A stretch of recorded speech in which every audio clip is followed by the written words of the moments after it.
मेरे प्यारे बच्चों, आप सभी को नमस्कार। क्या हाल है आप सभी के? उम्मीद है आप ठीक ठाक होंगे, मस्त होंगे, बढ़िया होंगे, तंदुरुस्त होंगे। तो आइए मेरे प्यारे बच्चों, आगे बढ़ते हैं कुछ नई और बेहतर चीज़ों की तरफ, कुछ बेहतर सीखने की कोशिश करते हैं। आइए मेरे दोस्तों, मेरे प्यारे बच्चों, आज हम जो टॉपिक कराने जा रहे हैं परसेंटेज में, वो बहुत ही महीन सा टॉपिक है। उस महीनता को समझने के लिए मैं आपसे कुछ चर्चा करना चाहूँगा। मेरे प्यारे बच्चों, मैं आपसे ये कह रहा हूँ कि यार, एक क्लास है और एक क्लास में ए, बी, सी, डी, ई, एफ, जी, एच, इन लोगों में एक सर्वे किया गया। टॉपिक का क्या नाम है परसेंटेज के इस कॉन्सेप्ट का, वो भी बताऊंगा, पर पहले सीखिए। ए, बी, सी, डी, ई, एफ, जी, एच करके कुछ बच्चे, तीन तीन छः दो, 8 बच्चे। इन 8 बच्चों में, मेरे प्यारे बच्चों, एक सर्वे किया गया। 8 बच्चों में एक सर्वे किया गया। क्या सर्वे किया कि भाई, आप 8 बच्चों में से कितने ऐसे बच्चे हैं जो आइसक्रीम खाना पसंद करेंगे, और कितने ऐसे बच्चे हैं जो चॉकलेट खाना पसंद करेंगे।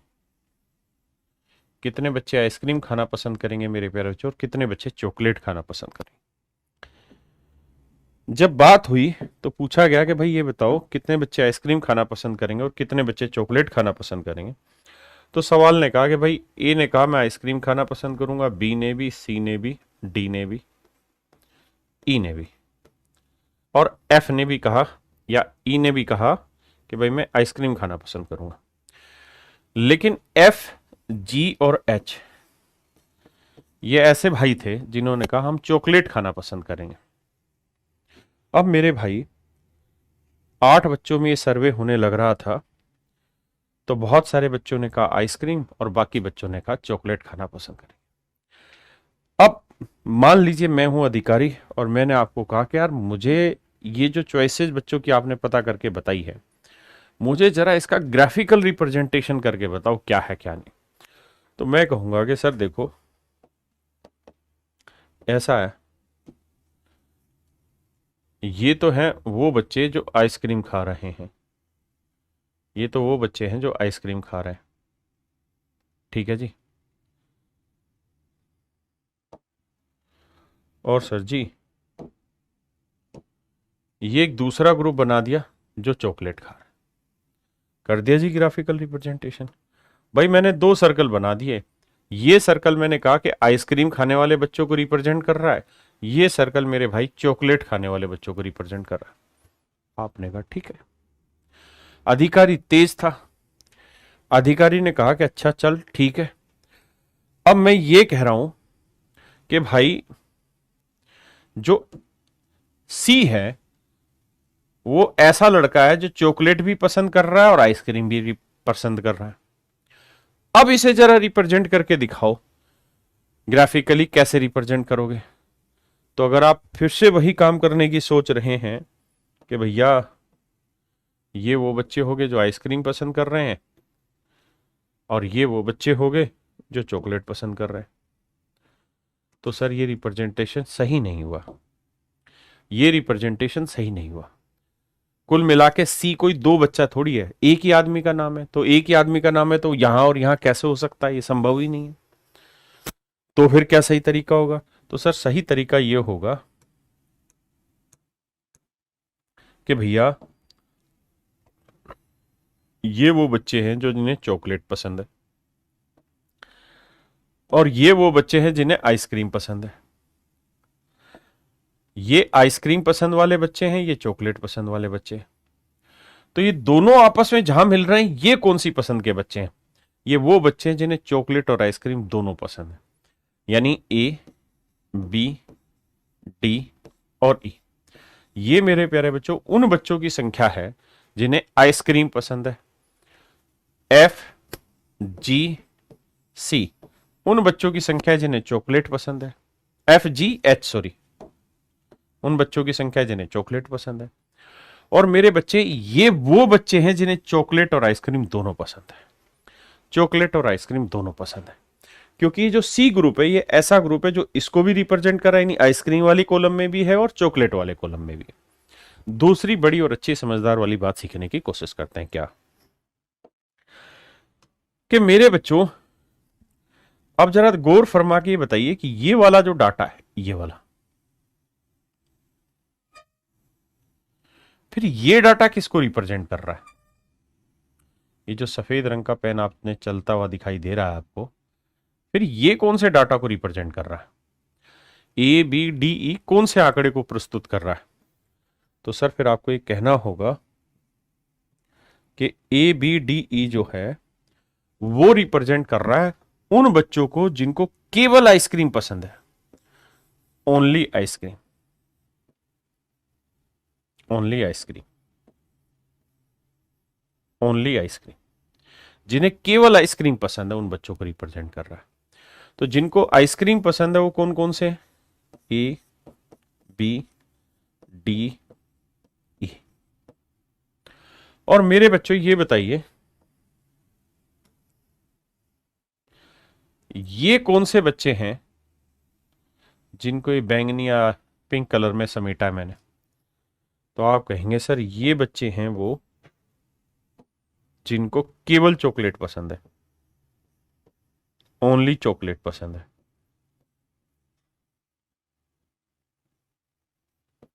पसंद है, इनके नाम है एफ जी एच। ये वो बच्चे मेरे भाई जिन्हें चॉकलेट पसंद है। और मेरे प्यारे बच्चों ये कौन से भाई हैं? ये वो भाई हैं जिन्हें चॉकलेट और आइसक्रीम दोनों पसंद है। Chocolate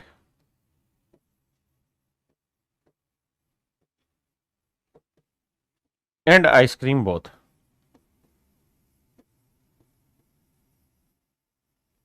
chocolate and ice cream both, दोनों पसंद है, चॉकलेट भी और आइसक्रीम भी।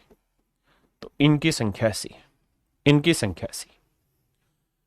मैं कहूं चॉकलेट कितनों को पसंद है तो F G H C. Ice cream कितनों को पसंद है तो ए बी डी ई सी। हाँ है ना? तो मेरे बच्चों ये तो थी दो चीजों की कहानी। अब हम करते हैं तीन पे भी आगे काम करेंगे, चार पे भी आगे काम करेंगे। चार पे नहीं आता पेपर में, दो पे ही पूछा जाता है, लेकिन तीन पे काम करेंगे। तो मेरे भाइयों यहां से आपको कुछ चीजें समझ में आई होंगी। एक बार जरा कमेंट करके बता दीजिए मुझे कि अब मैं परसेंटेज में कौन सा कॉन्सेप्ट पढ़ाने जा रहा हूं। जी बहुत बढ़िया, बहुत बढ़िया, बिल्कुल सही आपने बताया। मैं आपको परसेंटेज में पढ़ाने जा रहा हूं वेन डायग्राम, वेन आरेख, वेन डायग्राम, वेन आरेख, वेन आरेख। तो मेरे प्यारे बच्चों वेन आरेख में कुछ रिप्रेजेंटेशन होता है और उनकी क्या क्या मतलब होता है वो सारी बातें समझाता हूं। ध्यान देना, ये जो ब्रैकेट इस तरह से रेक्टेंगल बनी होती है ये रिप्रेजेंट कर रही होती है कंप्लीट को, कंप्लीट या ग्रुप को। ये रिप्रेजेंट कर रहा होता है कंप्लीट को या ग्रुप को। जैसे मान लीजिए कोई स्कूल है और इस स्कूल में 140 बच्चे हैं, 140 स्टूडेंट है इस स्कूल में, 140 बच्चों को रिप्रेजेंट कर रहा है स्कूल रेक्टेंगल के रूप में। अब कह रहा हूं जी स्कूल में कुछ बच्चे ऐसे हैं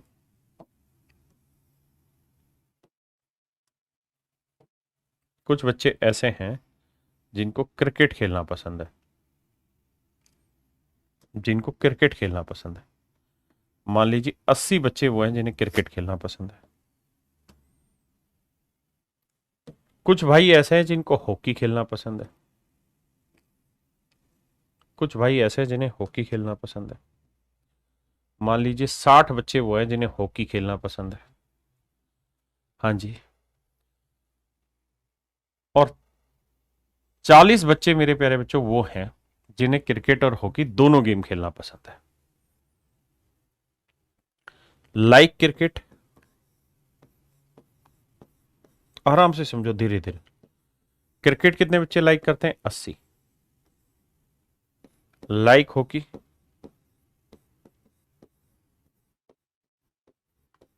हॉकी कितने लाइक करते हैं? 60। और लाइक बोथ, दोनों कितने खेलना पसंद करते हैं? Hockey and cricket. तो ये है मेरे बच्चे 40। अब मैं आपसे ये जानना चाहता हूं कि भाई ओनली क्रिकेट खेलने वाले कितने?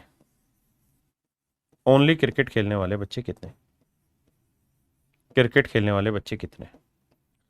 तो आप मुझे कहेंगे सर ध्यान से देखिए, ये जो कॉलम है ना, यहां से यहां तक का, ये है ओनली क्रिकेट का। ये वाला गोला है ओनली क्रिकेट का, जिसमें बच्चा केवल क्रिकेट खेलता है। मेरे प्यारे बच्चों, ओनली क्रिकेट का मतलब ओनली क्रिकेट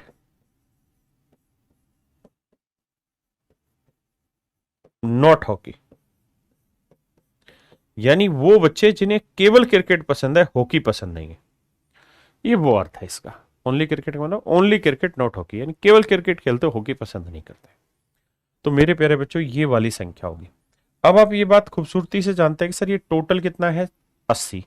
लेकिन इस 80 में से 40 तो वो बच्चे हैं जो क्रिकेट और हॉकी दोनों पसंद कर रहे हैं, और हमसे पूछा है केवल क्रिकेट खेलने वाले, मतलब वो जो केवल क्रिकेट खेलते हैं, हॉकी नहीं खेलते। तो भैया 80 में से 40 तो वो है जो हॉकी खेलते हैं, तो यानी केवल 40 बच्चे जो केवल क्रिकेट खेलते हैं। ऐसे मेरे बच्चे, अगर मैं कहूं कि ओनली हॉकी खेलने वाले, तो ओनली हॉकी का मतलब, ओनली हॉकी का मतलब ओनली हॉकी नॉट क्रिकेट, कि केवल हॉकी खेलते हैं, क्रिकेट नहीं। केवल हॉकी खेलते हैं मेरे प्यारे बच्चों, क्रिकेट नहीं। कोई फालतू कमेंट नहीं, अब सिर्फ पढ़ने पे ध्यान दो, फिर बाद में बात करें। तो मेरे भाई, टोटल हॉकी खेलने वाले 60 बच्चे हैं, और मैं पूछ रहा हूं ओनली हॉकी। ओनली हॉकी का मतलब जो क्रिकेट नहीं खेलते। तो अगर हॉकी में क्रिकेट, ये वाले तो क्रिकेट भी खेलते हैं, तो मुझे चाहिए वो जो केवल हॉकी खेलते हैं, क्रिकेट नहीं। तो 60 में से 40 हटाएंगे तो कितना बचा मेरे भाई? 20। यानी 20 बच्चे वो हैं जो केवल हॉकी खेलते हैं। 20 बच्चे मेरे प्यारे बच्चों वो हैं जो केवल हॉकी खेलते हैं। क्या आप सहमत हैं इस बात से? हाँ जी। किसी भाई ने कोई लोड है थे? नहीं। अब मैं आपसे ये जानना चाह रहा हूं, कितने ऐसे बच्चे हैं जो क्रिकेट और हॉकी दोनों खेलते हैं? एक शब्द होता है मेरे प्यारे बच्चों, जिसे हम कहते हैं क्रिकेट एंड हॉकी।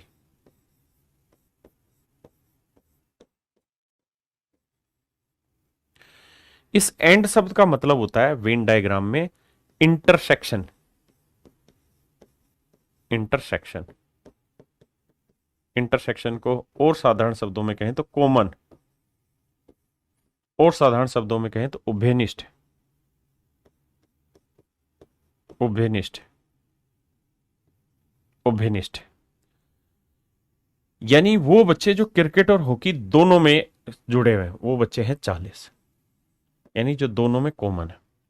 लेकिन अगर मेरे प्यारे बच्चों में शब्दों का इस्तेमाल करूं, क्रिकेट और हॉकी, ओ आर, हॉकी, इस और का मतलब होता है या, क्रिकेट या हॉकी। तो क्रिकेट और हॉकी का मतलब है वो बच्चे जो क्रिकेट और हॉकी कुल मिला के खेलते हैं, यूनियन।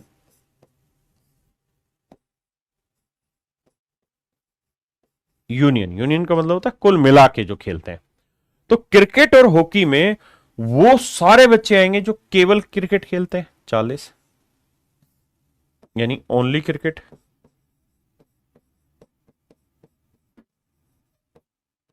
ओनली हॉकी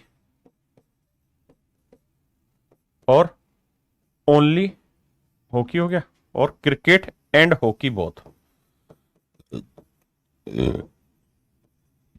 तो केवल क्रिकेट खेलने वाले 40 है, केवल हॉकी खेलने वाले 20 है, क्रिकेट और हॉकी दोनों खेलने वाले 40 है। तो 40 40 80 और 20 100, यानी कुल मिला के 100 ऐसे बच्चे हैं जो क्रिकेट और हॉकी के यूनियन में आते हैं। मतलब क्रिकेट खेलते हैं या हॉकी खेलते हैं, या क्रिकेट हॉकी दोनों खेलते हैं। या में सब कुछ शामिल होता है, एंड में केवल कॉमन वैल्यू शामिल होती है। हाँ जी।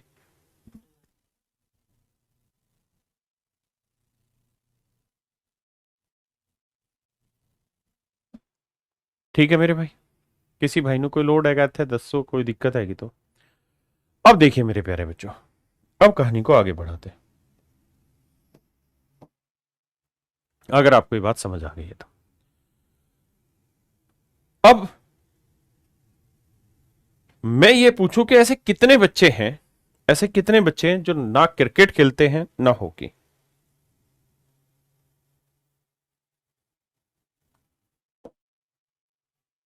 ऐसे कितने बच्चे हैं जो ना तो क्रिकेट खेलते ना hockey, neither cricket nor hockey, neither cricket nor hockey.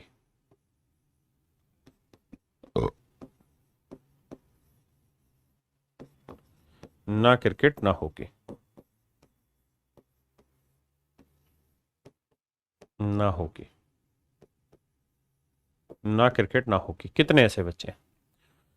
तो मेरे भाई ये देखो कि टोटल कितने बच्चे हैं, 140। इसमें से उन बच्चों की संख्या घटा दो जो क्रिकेट या हॉकी खेलते हैं, यानी इनका यूनियन, क्रिकेट और हॉकी का यूनियन, वो कितने हैं, 100। तो 140 में से 100 बच्चे हटा देंगे तो बाकी बचे 40। ये 40 वो होंगे जो ना क्रिकेट खेलते हैं ना हॉकी खेलते हैं, जो ना क्रिकेट खेलते हैं मेरे बच्चों, ना हॉकी खेलते हैं। तो ये है वेन डायग्राम का मूल स्वरूप, ये है मेरे प्यारे बच्चों वेन डायग्राम का मूल स्वरूप। अब जरा इस पे कुछ फार्मूले लिखवा देता हूं।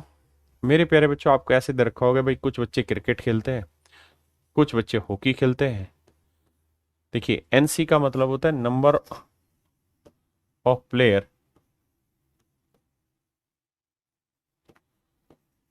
Who plays hockey, who plays cricket,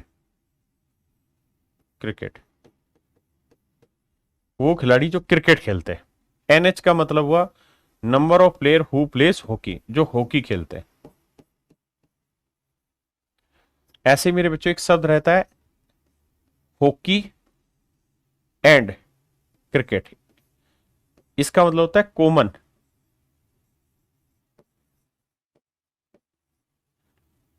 and इसकी जगह एंड होता है, हॉकी एंड क्रिकेट का मतलब हॉकी और क्रिकेट में दोनों में जो कॉमन है।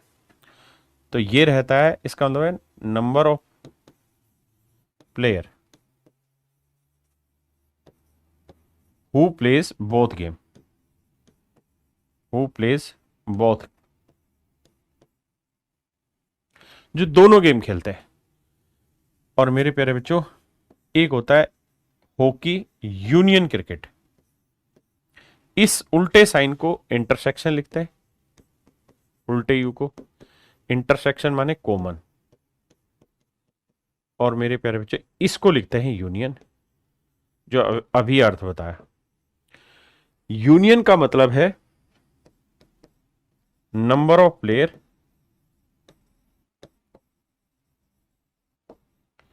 हु प्लेज हॉकी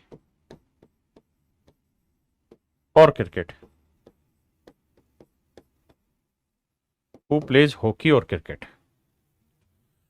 ये मेरे प्यारे बच्चों फार्मूलों की शब्दावली होती है। और यहां फार्मूला बनता है हमेशा कि भैया हॉकी और क्रिकेट कितने खेलते हैं, इसका सूत्र होगा जो बच्चे हॉकी खेलते हैं, जो बच्चे क्रिकेट खेलते हैं, उनमें से उन बच्चों की संख्या घटा दो जो क्रिकेट और हॉकी दोनों खेलते हैं। तो ये कुल मिला के आ जाएगा यूनियन।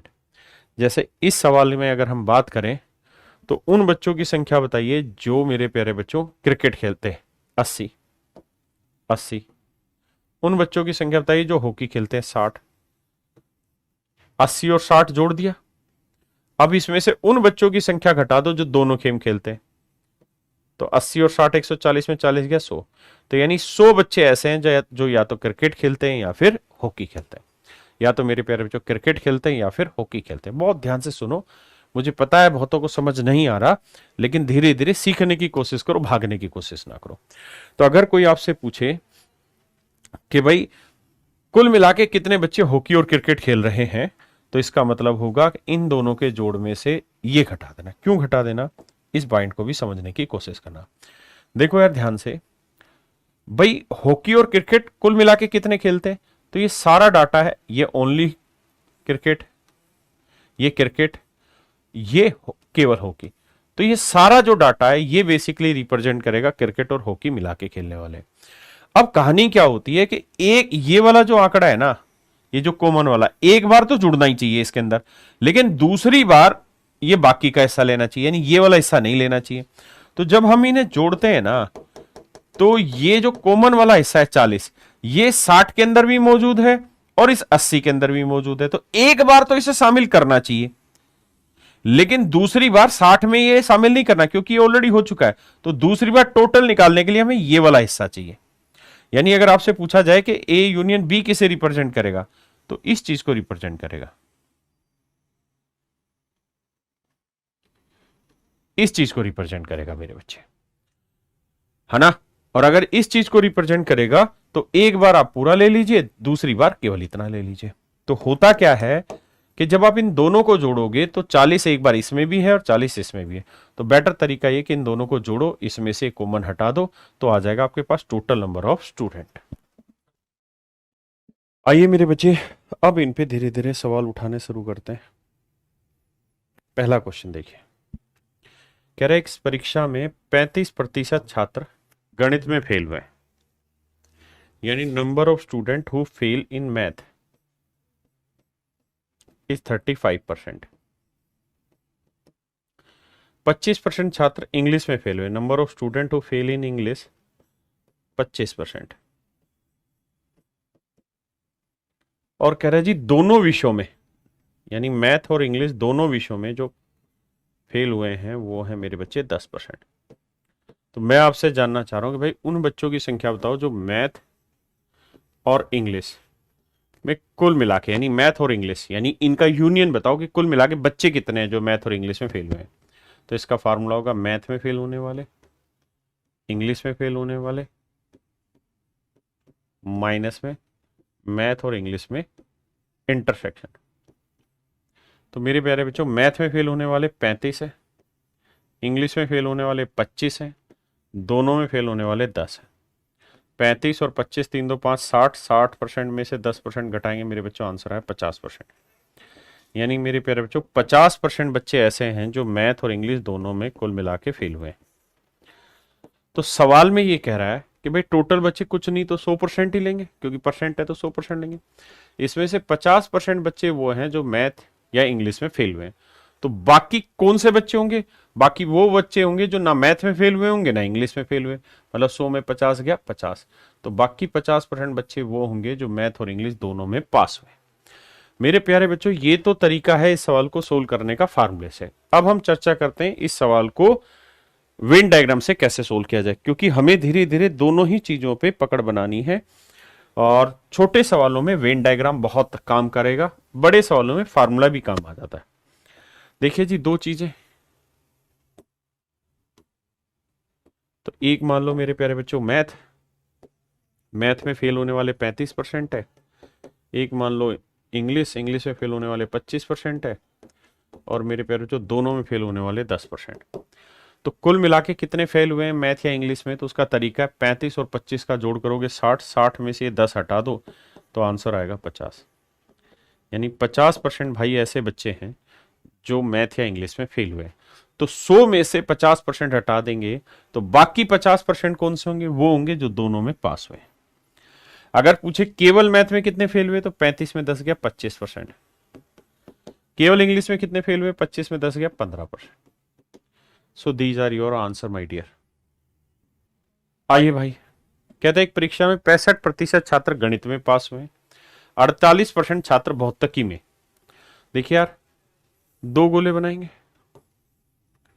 सवाल में कह रहा है 65% बच्चे ऐसे हैं जो मैथ में पास हुए, 48% बच्चे फिजिक्स में पास हुए, और भैया दोनों में कुल मिला के 30% बच्चे जो पास हुए। तो जोड़ेंगे तो 65 और 48 का जोड़ करेंगे, 8 5 13, 6 4 10 और 11, है ना। तो 113% में से ये 30% हटा दीजिए, 30% हटाएंगे तो आएगा 83%। यानी 83% बच्चा ऐसा होगा जो मैथ या फिजिक्स में कुल मिला के पास हुआ है। 83% बच्चा ऐसा है जो मैथ या इंग्लिश में कुल मिला के पास हुआ है, जिसमें मैथ वाले भी आ गए, इंग्लिश वाले भी आ गए, मैथ और इंग्लिश दोनों वाले भी आ गए। हाँ जी, तो भाई टोटल इसे फार्मूले से भी निकालेंगे तो ये आएगा NM + NP minus N M intersection P, formula भी लगा लेना। तो 100% में से 83% बच्चे ऐसे हैं जो पास हुए। तो किसी ना किसी एक सब्जेक्ट में, चाहे मैथ में हो केवल में, या केवल इंग्लिश में, केवल फिजिक्स में हुए हो, या दोनों में।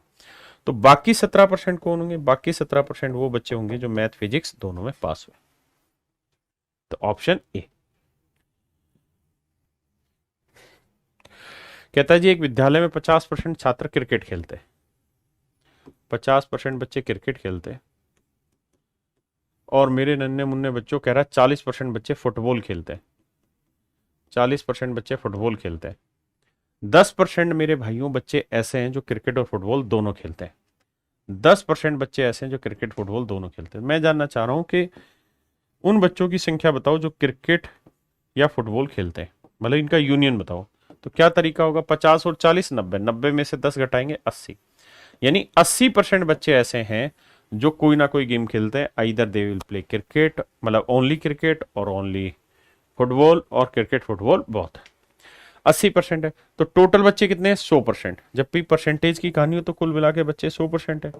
उसमें से 80% ऐसे ढक्कन हैं जो दोनों गेम खेलते हैं, मतलब कुल मिला के यूनियन, यानी या तो केवल क्रिकेट या केवल फुटबॉल या दोनों। तो भाई बाकी बचे कितने? 20%। तो 20% वो होंगे जो ना क्रिकेट खेलेंगे ना ही फुटबॉल खेलेंगे, यानी मेरे प्यारे बच्चों 20% इज योर राइट आंसर। कह रहा जी 50 लोग हिंदी बोलते हैं, 20 लोग तमिल बोलते हैं। 50 लोग हिंदी बोलते हैं, 20 लोग तमिल बोलते हैं, और भाई 10 लोग ऐसे हैं जो हिंदी और तमिल दोनों बोलते हैं। तो भैया कह रहा है उन लोगों की संख्या ज्ञात करो जो हिंदी या तमिल, हिंदी या तमिल का मतलब यूनियन, हिंदी यूनियन तमिल, इसकी वैल्यू जानना चाह रहा है। तो सीधा सा तरीका 50 और 20 70, 50 और 20 70, 70 में से 10 हटा दोगे 60, यानी 60 बच्चे ऐसे होंगे जो हिंदी या तमिल बोलते हैं। भाई बड़ा सीधा सा तरीका बताया। ये जो 10 है ये 2 बार काउंट हो रखा है, इस 50 में भी 10 शामिल है और इस 20 में से भी 10 शामिल है। एक बार तो लेना है भाई, ये लेना है, ये लेना है और ये लेना है। तो इस 50 के अंदर ये भी शामिल है, ये भी शामिल है, लेकिन इस 20 में से मुझे ये लेना है, ये दोबारा नहीं लेना। तो करेंगे क्या? 50 और 20 का जोड़ करके जो ये चीज है ये घटा देंगे। फार्मूले में भी आप यही करते हैं। कहते हैं एक परीक्षा में 60% छात्र गणित में पास हुए,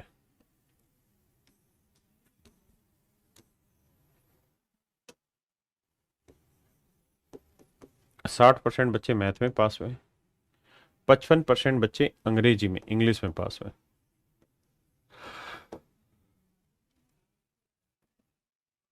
और कह रहा है हर कोई विद्यार्थी ऐसा जो किसी न किसी विषय में पास हुआ है, हर कोई विद्यार्थी ऐसा जो किसी न किसी विषय में पास हुआ है। यानी यूनियन जो है ना मेरे बच्चे वो दे रखी 100, यूनियन दे रखी 100%।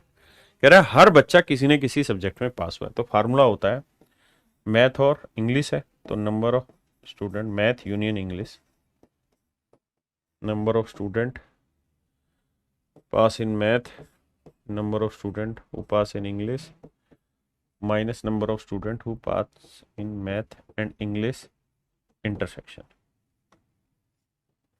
अब देखिए मेरे प्यारे बच्चों, मैथ यूनियन इंग्लिश की हम बात कर रहे हैं। तो कह रहा हर बच्चा किसी न किसी सब्जेक्ट में पास हुआ है, यानी 100 के 100% बच्चे ऐसे हैं जो मैथ या इंग्लिश में पास हुए। मैथ में कितने पास हुए? 60। इंग्लिश में पास कितने हुए? 55%। तो कॉमन की वैल्यू क्या होगी? 60 और 55, 115, 115 में 100 हो गया, तो एक्स की वैल्यू आ गई 15%, यानी 15% बच्चे वो हैं जो कॉमन में पास हुए। अब यहां कैसे निकालें? तो भैया इन दोनों का जोड़ कर लो, 60 और 55 कितने हो गए? 115। तो इस हिसाब से तो 115 बच्चे पास हुए, लेकिन सच ये है कि 100% बच्चा ही पास हुआ है। तो ये 15% फालतू कहां से आ रहा है? ये वो 15% है जो इधर भी काउंट हो गया और इधर भी काउंट हो गया, इस वजह से आ रहा है। हाँ जी, जो भाई अभी भी इस बात को नहीं समझते वो इसको ऐसे करें कि मान लेते हैं कि मैथ और इंग्लिश दोनों में कुल मिला के एक्स बच्चे पास हो रहे हैं, तो केवल मैथ में कितने पास होंगे? 60 माइनस एक्स, और केवल इंग्लिश में तो भैया पूरा इंग्लिश है, 55 में से एक्स घटाएंगे तो केवल इंग्लिश 55 माइनस एक्स। तो टोटल बच्चे कितने, 60 minus x plus x, 55 minus x, और टोटल बच्चे हैं 100 पर। अब भाई एक्स से एक्स काटा तो यहाँ से एक्स की वैल्यू निकालोगे, वही 15 आएगी, यानी परसेंटेज है तो 15%। हाँ है ना। देखिए धीरे धीरे स्नेही स्नेही बात पल्ले पड़ती है, मैं भी जानता हूं आप, लेकिन अभी इस पे फोकस करिए। अब देखो मेरे प्यारे बच्चों, इस सवाल में कह रहा है एक 60 छात्रों की कक्षा में 40% केवल हिंदी बोलते हैं। कहता है 60 बच्चों की क्लास है,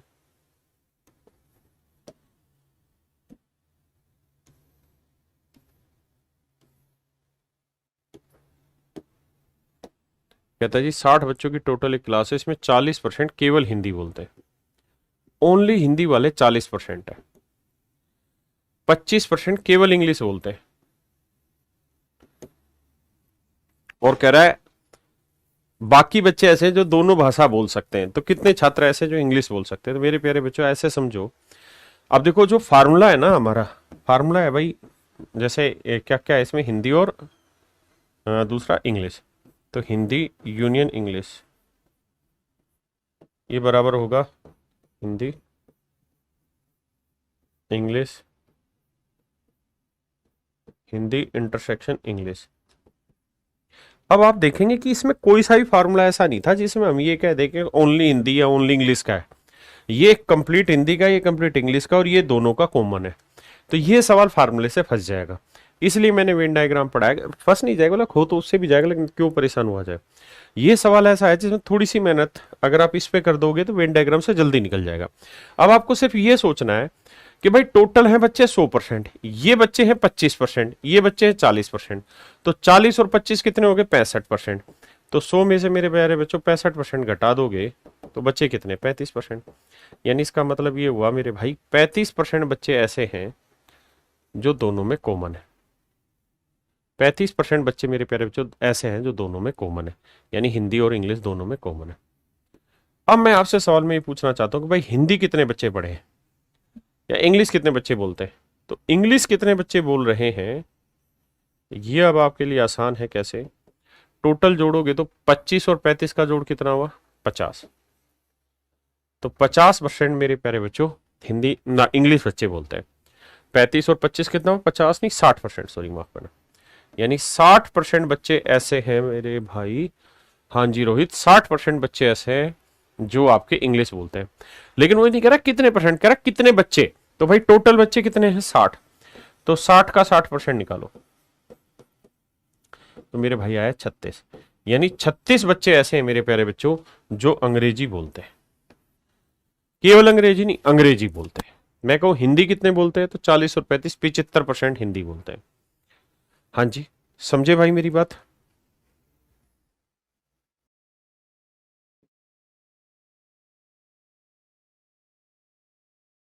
अब इस पे आ जाइए, कह रहा 60 विद्यार्थियों वाली एक कक्षा में 45 विद्यार्थी म्यूजिक पसंद करते हैं।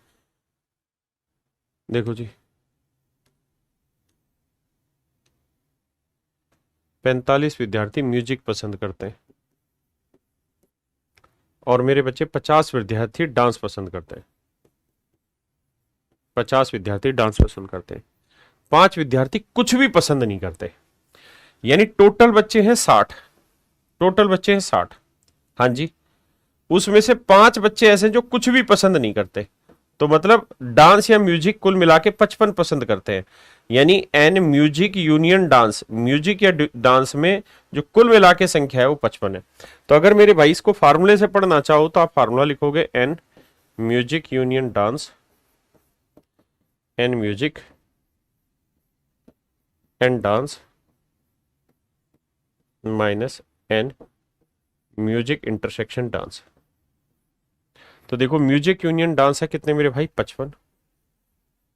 म्यूजिक कितने पसंद करते हैं, 45।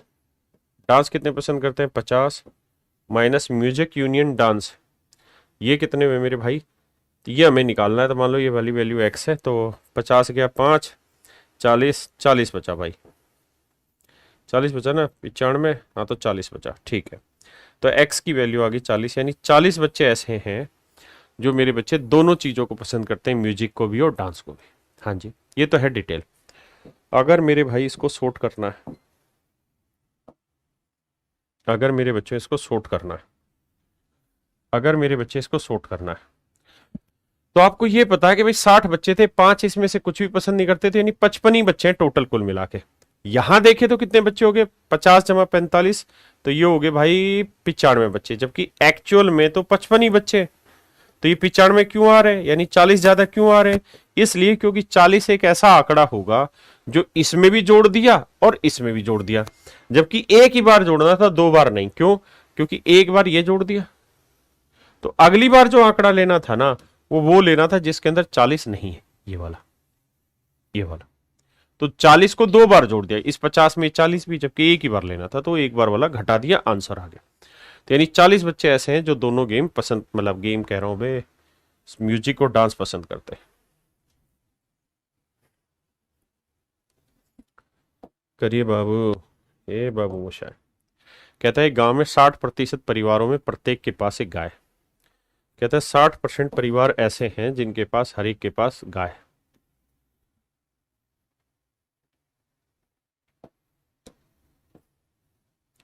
60% घर ऐसे जिनके पास गाय है, 30% के पास भैंस है, बफेलो है, और 15% घर ऐसे हैं मेरे प्यारे बच्चों जिनके पास गाय और भैंस दोनों है। गाय और भैंस दोनों है, हाँ जी, गाय और भैंस दोनों है। तो मेरे प्यारे बच्चे एक बात बताओ, खुल के अपनी बात मेरे सामने रखना, कि टोटल बच्चे कितने? 60 और 30 90, 60 और 30 90 बच्चे। इसमें से 15 ऐसे हैं जो 2 बार जोड़े गए, तो ये 15 हटा दो, तो कुल मिला के बच्चे कितने? 75। यानी 75% बच्चे ही ऐसे हैं जो, या 75% ही घर ऐसे हैं जिनमें गाय या भैंस रहती है। काउ यूनियन भैंस है, काउ यूनियन बफेलो, हाँ है ना जी भाई राम। कहाँ है राम जी, कहाँ हो राम जी है? तो मेरे प्यारे बच्चों 75% घर ऐसे हैं जिनमें कोई ना कोई जानवर है, गाय है या भैंस है, या गाय भैंस दोनों है। तो गाय यूनियन भैंस आ गया 75%, मतलब 100% घरों में से 75% घरों में कोई ना कोई जानवर है। तो बाकी कितने बचे? 25%। तो बाकी 25% घर ऐसे होंगे जिनमें कोई भी जानवर नहीं होगा।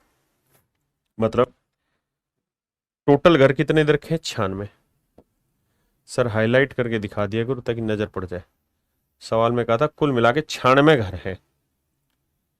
इफ देर आर 96 फैमिलीज, अगर कुल मिला के 96 फैमिली है गांव में, तो भाई कहानी बताओ क्या होगी? तो कह रहा है जी 25% घरों में कोई जानवर नहीं। 25% घरों में कोई जानवर नहीं, 25% की फ्रैक्शन 1/4, 4 से काटेंगे 24। तो 24 घर मेरे भाई ऐसे हैं जिनमें कोई जानवर नहीं। 24 घर ऐसे मेरे बच्चे जिनमें कोई जानवर नहीं। हाँ जी, पढ़िए जी।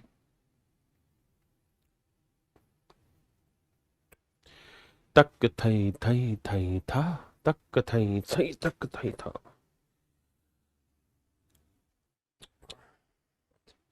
ए जाते हुए लम्हों, जरा ठहरो, जरा ठहरो, मैं भी तो चलता हूँ, कुछ बातें करता हूँ।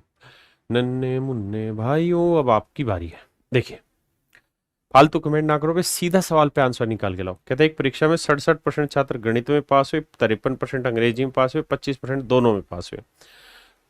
तो भैया कितने बच्चे हैं टोटल? निकाल लो भाई। 67% मुझे निकालना है मैथ और इंग्लिश दोनों में यूनियन की वैल्यू क्या है। तो भाई मैथ में कितने हुए, इंग्लिश में कितने हुए, और मैथ और इंग्लिश दोनों में इंटरसेक्शन कितने?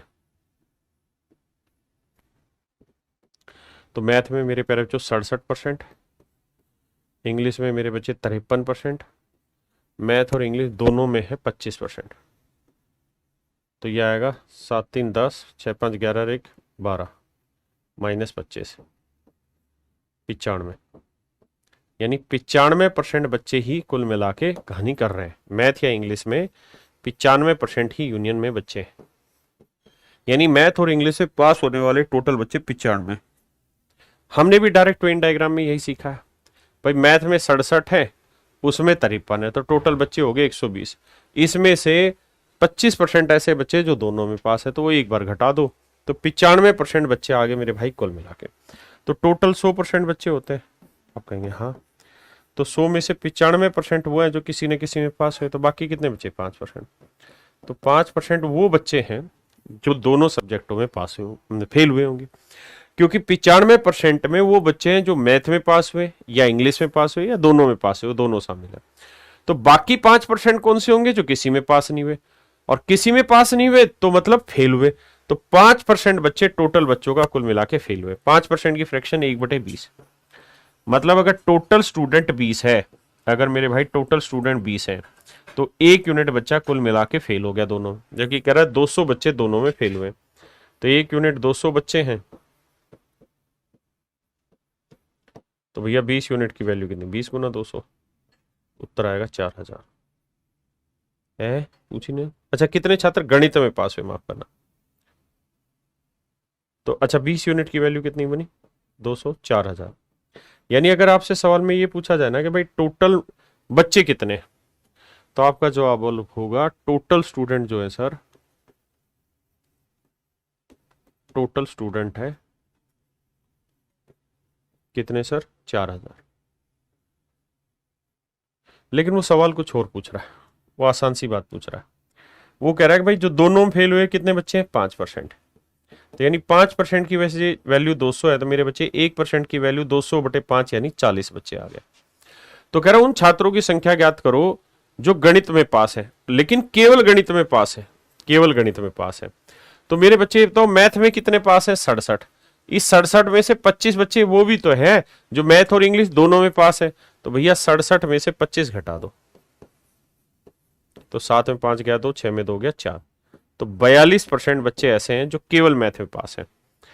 तो 42% की वैल्यू कितनी, तो 1% की वैल्यू 40, तो 42 की कितनी, 1680 है ऑप्शन। तो आंसर आया 1680। ये मेरा आंसर हो गया।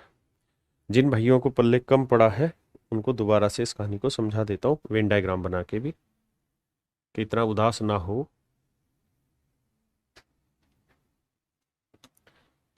भाई एक सिंपल बात कह रहा है, एक मैथ है, दूसरा इंग्लिश है।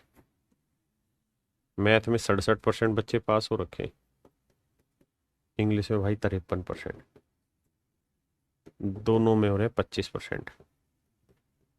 तो टोटल यहां से निकालोगे 95% पास हुए, तो 5% फेल, वो इतना। अब कह रहा है केवल मैथ, तो भैया केवल मैथ तो ये वाला होगा, तो 67 में से 25 हटाएंगे तो ये आएगा कितना, 42%। यानी 42% बच्चा ऐसा है जो केवल मैथ में पास हुआ।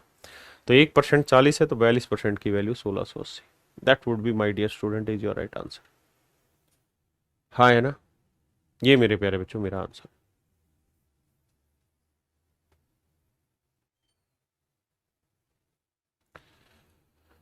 करिए भैया।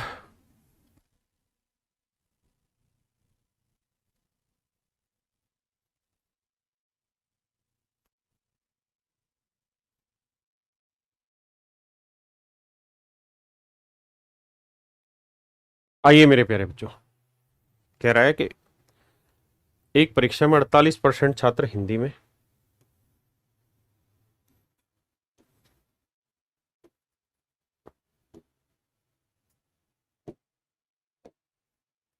हिंदी में फेल हुए भाई 48% बच्चे, ध्यान से समझना।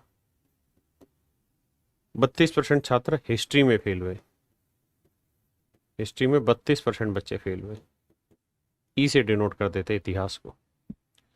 20% बच्चे दोनों विषयों में फेल हुए,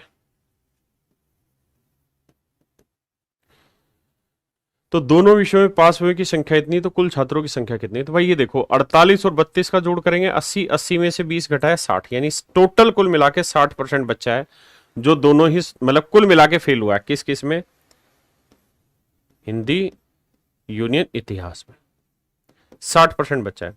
तो मेरे प्यारे बच्चों टोटल 100% है, उसमें से 60% हटा देंगे तो बचा कितना, 40%। तो यार नहीं मेरे भाई 40% की जो फ्रैक्शन है ना मेरे भाई, वो बेसिकली रिप्रेजेंट कर रहा है 880 रुपए, 880 लोगों को। तो 1% की फ्रैक्शन हो गया 880/40। तो कह रहा कुल छात्रों की संख्या ज्ञात करो। तो टोटल छात्र तो 100% थे मेरे भाई, तो 100% की वैल्यू कितनी? 0 से 0 22, 2200 मेरा आंसर आ रहा है। ऑप्शन बी मेरा सही आंसर है मेरे प्यारे बच्चों, बहुत सुंदर। कहता है एक परीक्षा में 600 छात्रों ने परीक्षा दी, 35% छात्र भौतिकी में फेल हुए, 45% छात्र रसायन में फेल हुए, और भाई 20% छात्र दोनों में फेल हुए। तो बताइए दोनों विषयों में कितने पास हुए? तो भाई ये देखो 35% तो है, चलो मैं डिटेल ही बता रहा हूँ। अब पता है आंसर है ना, खटाखट आना चाहिए गोली गेट की स्पीड से। अब तुम्हारा समय नहीं खराब होना चाहिए। कह रहा भैया फिजिक्स में 35% बच्चे फेल हुए, 45% बच्चे केमिस्ट्री में फेल हुए, और 20% बच्चे दोनों में फेल हुए। 20% बच्चे दोनों में फेल हुए। तो टोटल फेल कितने? 45 और 35, 70, 80, 80 में 20 गया, 60% बच्चे कुल मिला के फेल हुए। तो भैया टोटल 100% है, 100% में यूनियन 60 है, तो बाकी 40 कौन से हुए? वो जो दोनों में पास हुए होंगे। तो दोनों में जो पास हुए हैं वो 40% है, और हमें 600 टोटल बच्चे दे रखे हैं। तो 600 का 40% निकालना है, 6 चौक 24, 240 मेरे बच्चे मेरा आंसर होगा।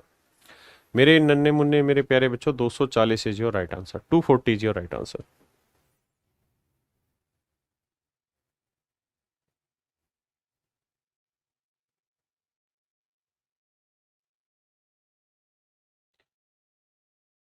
बहुत ही खूबसूरत सवाल है, जबरदस्त लैंग्वेज। मैं इस सवाल को समझाने से पहले आपको कुछ कहना चाहता हूं। मैं कहना चाहता हूं कि दो सब्जेक्ट है, हिंदी और इंग्लिश।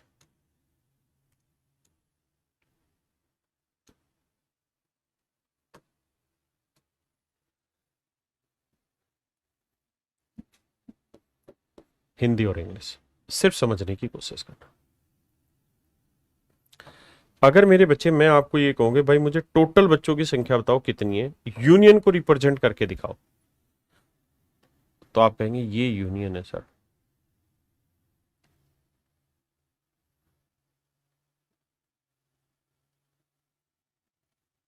ये यूनियन है।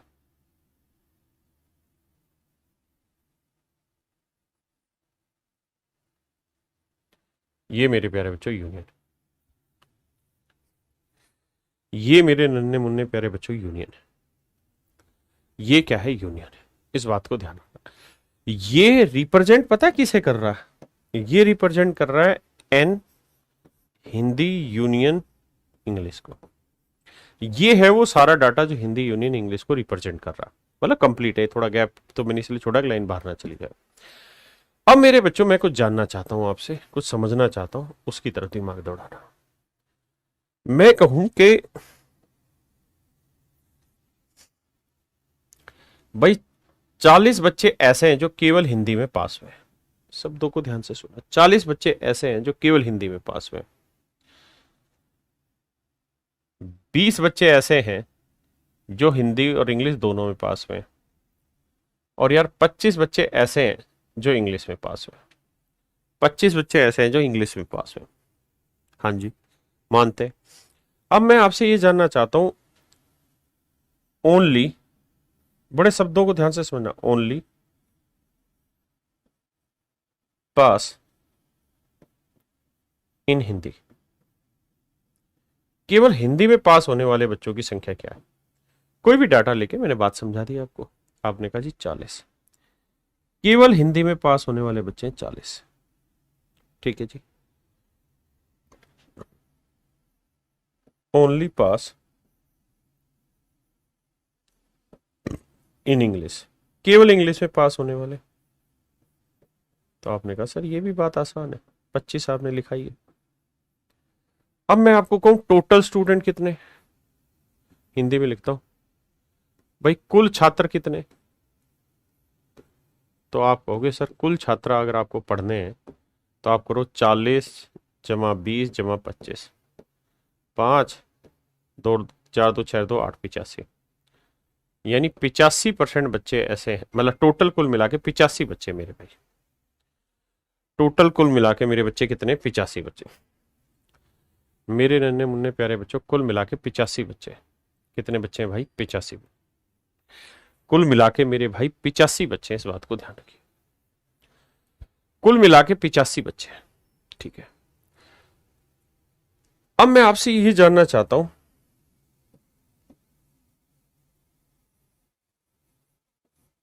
Only fail in reasoning, only fail in English, केवल इंग्लिश में कितने बच्चे फेल हुए? केवल इंग्लिश में कितने बच्चे फेल हुए, ये मैं जानना चाहता हूं।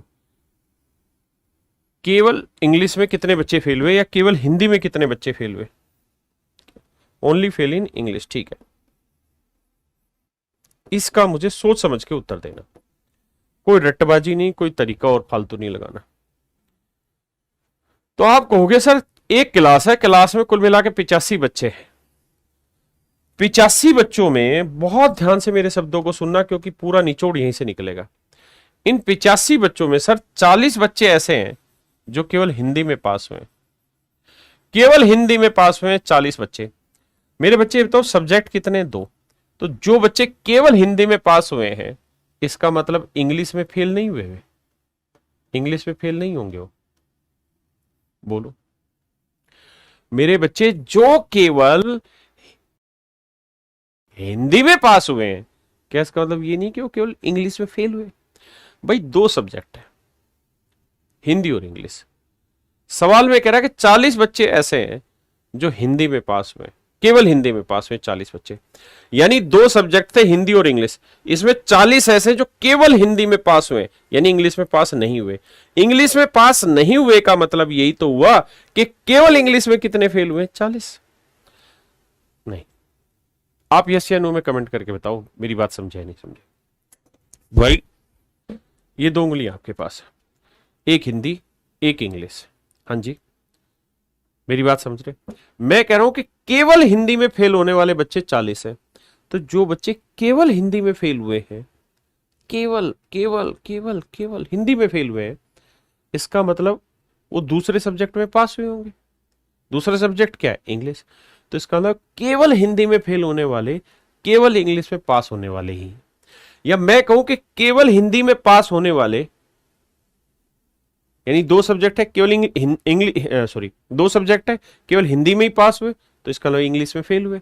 तो केवल हिंदी में पास होना मतलब ये बच्चे केवल हिंदी में ही पास हो पाए, इंग्लिश में फेल हुए। तो मेरे बच्चों मैं आपको ये कहना चाह रहा हूं, अगर 2 सब्जेक्ट हैं तो जो नंबर ओनली पास इन हिंदी होगा ना, वही ओनली फेल इन इंग्लिश हो, और ओनली पास इन इंग्लिश जो होगा ना, वो वही होगा जो ओनली फेल इन हिंदी होगा। फेल इन हिंदी। देखिए शब्दों का जंजाल है, जितना प्यार से समझो उतना बेटर। बार बार लैंग्वेज को देखो। अब कमेंट करके बताओ कितने बच्चे इस बात से सहमत हैं, जल्दी से। Very good. यानी 2 ही चीजें हैं भाई, मैं ऐसे कहूं कि ये आइसक्रीम है,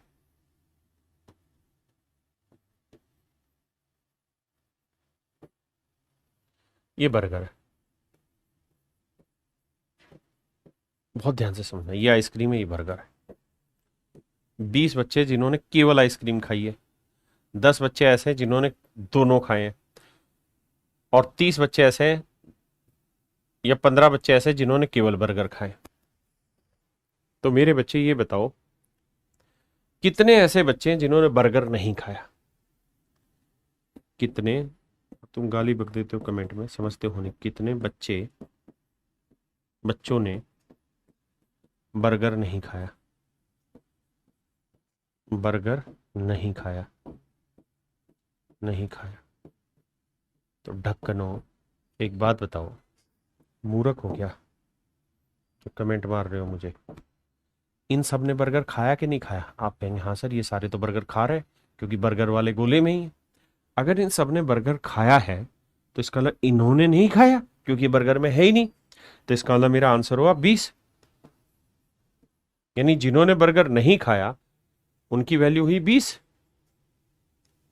हाँ जी। अब मैं आपको ये कहूं कि भाई उन बच्चों की संख्या बताओ, बच्चों की संख्या बताओ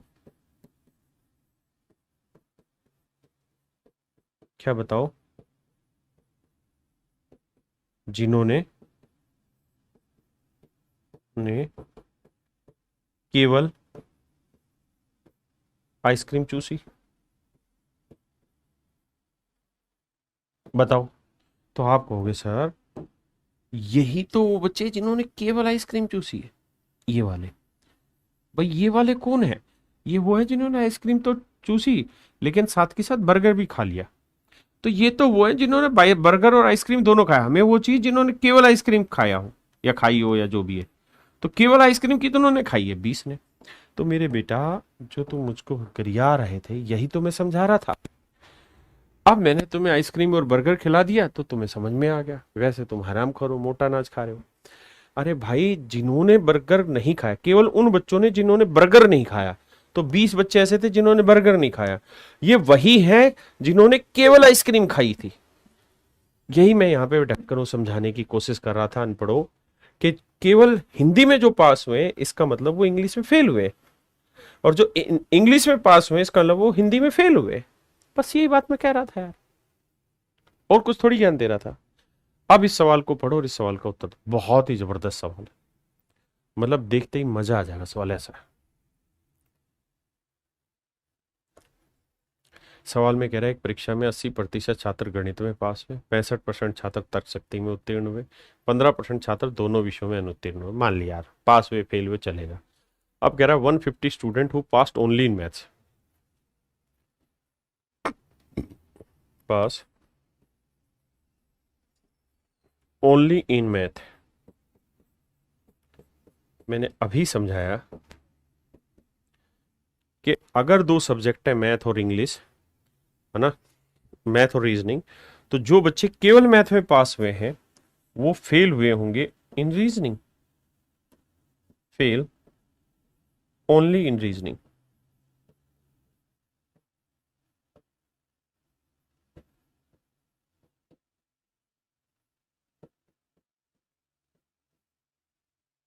only fail only in reasoning.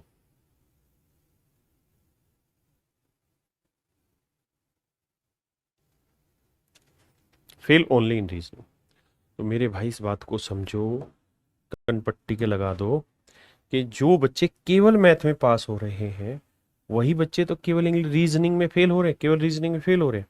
और उसने आपसे यही तो पूछा है how many student fail only in reasoning. तो कितने बच्चे ऐसे हैं जो रीजनिंग में फेल हुए? तो 150 ही होगा। इसमें सोचना क्या है, 1 सेकंड का सवाल है। अब आप देख सकते हैं CHSL 2022 का एक क्वेश्चन है। बच्चों का दिमाग घूम गया होगा इस सवाल को, लेकिन आप विद्वान बच्चे हैं, समझदार बच्चे हैं, तो चुटकियों में सवाल क्रैक कर गए। अब मेरे बच्चों आते हैं 3 वालों पे। यहाँ कहानी 2 की थी।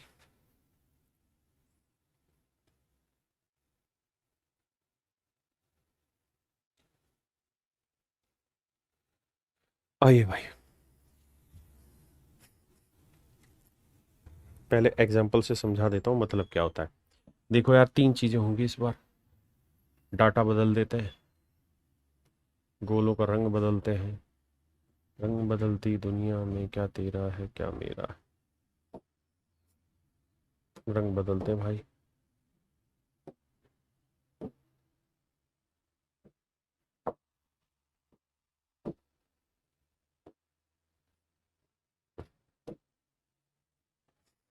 मेरे बच्चों आओ भाई, ये तो है बिस्किट खाने वाले।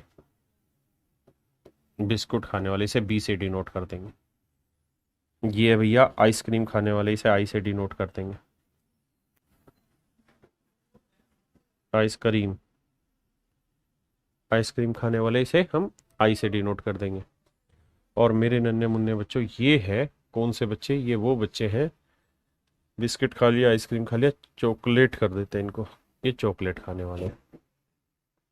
तो इसे हम सी से डिनोट कर देंगे, इसे हम आई से डिनोट कर देंगे। ठीक है। अब मैं आपसे ये कह रहा हूं कि जहां जहां मैं पेन चलाऊं उस हिस्से को बताना क्या क्या मतलब है। बताते रहना कमेंट में, मैं आंसर देता रहूंगा। मैं आपको कहूं कि मुझे बताइए ये जो डाटा है ये किसको रिप्रेजेंट कर रहा है? केवल इतना, तो आप कहेंगे सर ये रिप्रेजेंट कर रहा है बिल्कुल ठीक, जिन्होंने केवल बिस्किट खाया है, क्योंकि बिस्किट तो इन सबने खाया है, लेकिन इसमें ये जो है ये ऐसे हैं जिन्होंने और भी कुछ खा लिया है ना। लेकिन ये वाला जो डाटा है, ये डाटा मेरे बच्चों ऐसा है जिन्होंने केवल और केवल केवल और केवल बिस्किट ही खाया, मेरे बच्चे ओनली बिस्किट के है डाटा। मेरे बच्चों मैं आपको कहूं कि मुझे ये बताइए ये बच्चे कौन है, अगर मैं ये कलर चला दूं तो ये पूरा सफेद रंग किसको रिप्रेजेंट कर रहा है, तो आप कहेंगे सर ये वो बच्चे जिन्होंने केवल चॉकलेट खाई है। और मेरे बच्चों ये बताइए ये बच्चे कौन से हैं फिर, ये बच्चे कौन से हैं, तो सर ये वो बच्चे हैं जिन्होंने केवल आइसक्रीम खाई है, ये वो बच्चे हैं सर जिन्होंने केवल आइसक्रीम खाई। बहुत सुंदर, तुम तो समझदार हो गए।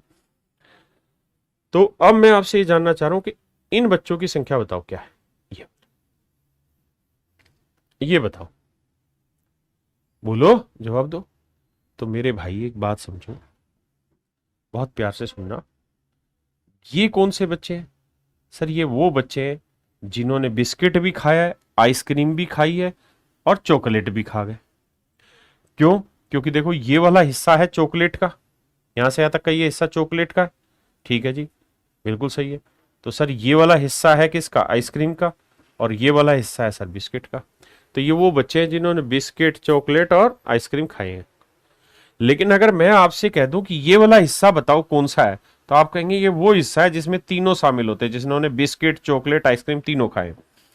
तो ये वो वाला हिस्सा है मेरे बच्चे, इसका नाम अगर मैं कुछ रख दूं, एक रख दूं, तो ये एक जो रिप्रेजेंट कर रहा है ना, ये बेसिकली रिप्रेजेंट कर रहा है उन बच्चों का जिन्होंने बिस्किट भी खाए हैं, चॉकलेट भी खाए हैं और आइसक्रीम भी खाई है।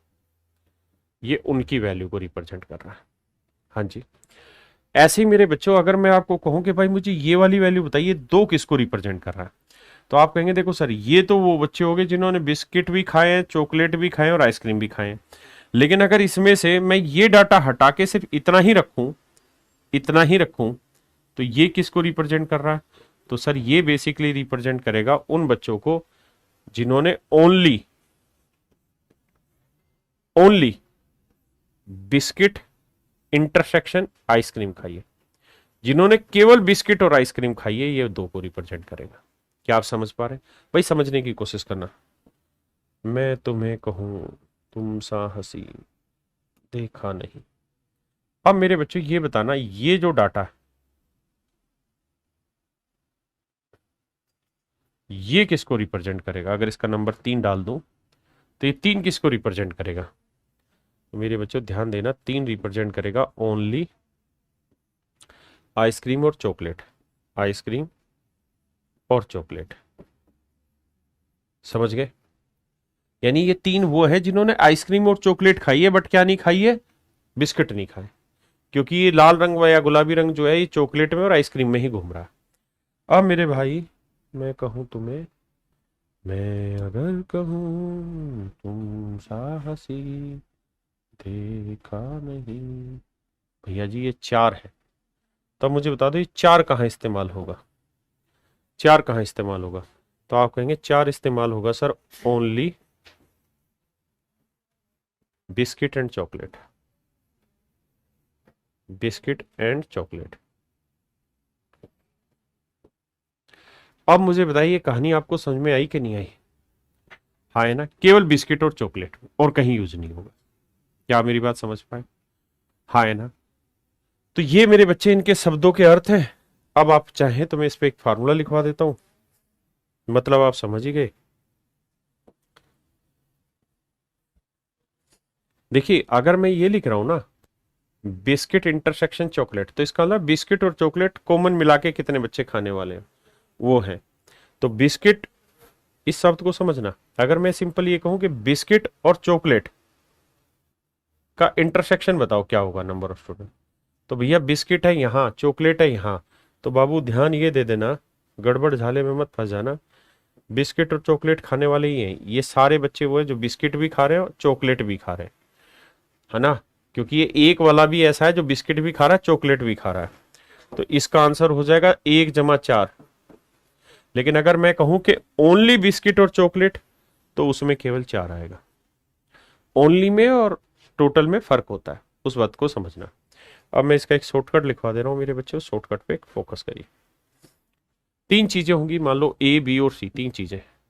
तो आपसे ऐसे में पूछेगा N A union B union C, कहेगा इसकी वैल्यू बताओ।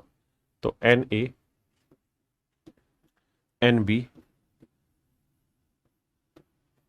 N C minus N A union B, माफ करना, ए इंटरसेक्शन बी।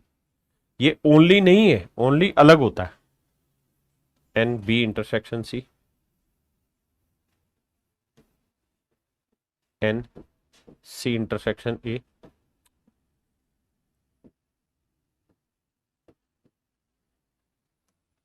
मैं अगर कहूं तुम साहसी देखा नहीं।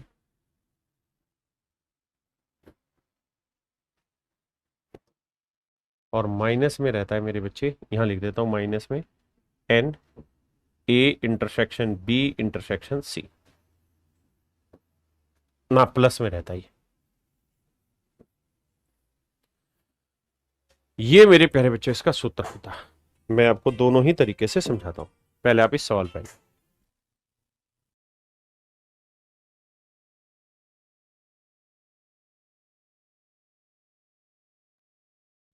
देखिए मेरे प्यारे बच्चों, अगर मैं इस सवाल को वेन डायग्राम से समझाने लगूं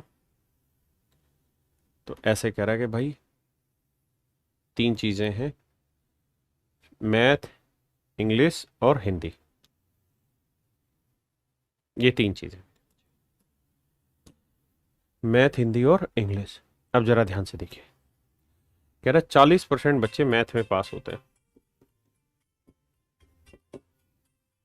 सॉरी फेल होते हैं मैथ में, 50% बच्चे इंग्लिश में फेल होते हैं, 30% बच्चे हिंदी में फेल होते हैं। अब इसके डाटा को फिट करते हैं।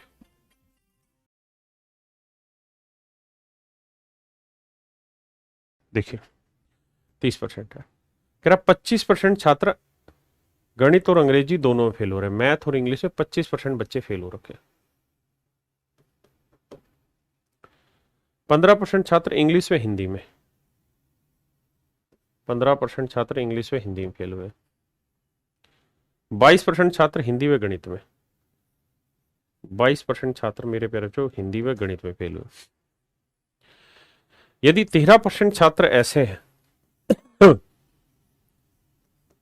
13% छात्र ऐसे मेरे प्यारे बच्चों जो तीनों सब्जेक्टों में फेल है, तो तीनों विषयों में पास होने वाले टोटल बच्चे बताइए कितने होंगे।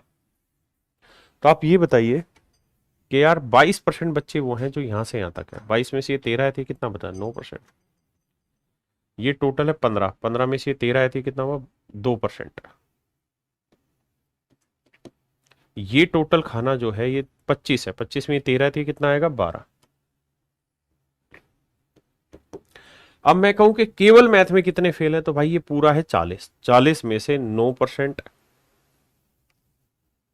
13%, 12%, तो 12 और 13 25, 25 और 9 34, तो 40 में 34 गया, 6% केवल मैथ में। ये पूरा है 50, तो 12 13 25 और 2 27, तो केवल इंग्लिश में कितने में मेरे बच्चे, 23%। ये पूरा है मेरे बच्चे 30, तो 13 और 2 15, 15 और 9 24, 30 में 24 गया, 6%।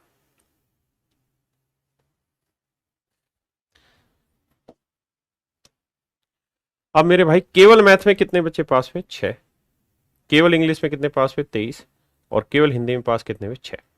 ये तो वो बच्चे हैं जो केवल एक सब्जेक्ट में पास हुए। अब मेरे प्यारे बच्चों उन बच्चों की संख्या बताइए जो 2 सब्जेक्ट में पास होंगे। 9%, 2%, 12%, 9%, 12%, 2%। अब मेरे बच्चे उन बच्चों की संख्या बताइए जो तीनों सब्जेक्ट में पास हुए, तो वो है केवल 13%। अब इन्हें जोड़ेंगे तो भाई देखो 6 3 9, 9 और 6 15, 15 और 9 24, 24 2 26, 26 2 28, 28 और 3 31 का 1 असल 3, 3 2 5 और 6 1 7, तो 71% बच्चे मेरे प्यारे बच्चों ऐसे हैं जो कुल मिला के फेल हुए। कुल मिला के फेल हुए। टोटल बच्चों की संख्या हमने निकाल दी मेरे बच्चे रोहित, मदान, मोहम्मद, सैफ अली, तो मेरे बच्चे कुल मिला के 71% बच्चे ऐसे जो कुल मिला के फेल हुए किसी भी तरीके से। तो बाकी बच्चे कौन से हुए जो पास हुए? तो 100% में से मेरे नन्हे मुन्ने बच्चों 71% हटा दोगे तो आया 20, है ना, 29%। तो 29% बच्चे वो होंगे जो तीनों विषयों में पास हुए। एक तो तरीका है ये, ठीक है, बहुत सुंदर। दूसरा तरीका है मेरे बच्चे फार्मूले वाला। अब बात करते हैं फार्मूले वाले से। फार्मूले से इस सवाल को कैसे सोल्व किया जाए।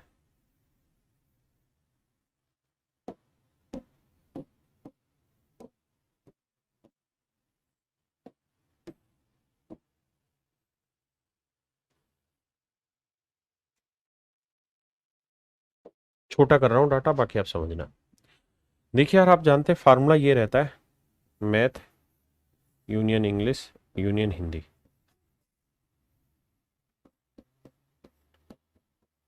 Math English Hindi,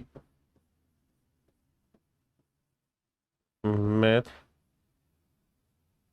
common English, math ना हिंदी, अरे क्या है ये, इंग्लिश इंटरसेक्शन हिंदी,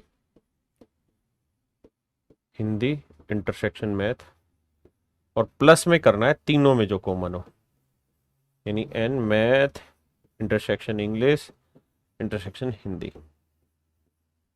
ये मेरे प्यारे बच्चों मेरा यूनियन निकालने का फार्मूला है कि मैथ हो या इंग्लिश हो या हिंदी हो, तीनों में कुल मिला के कितने बच्चे फेल हैं।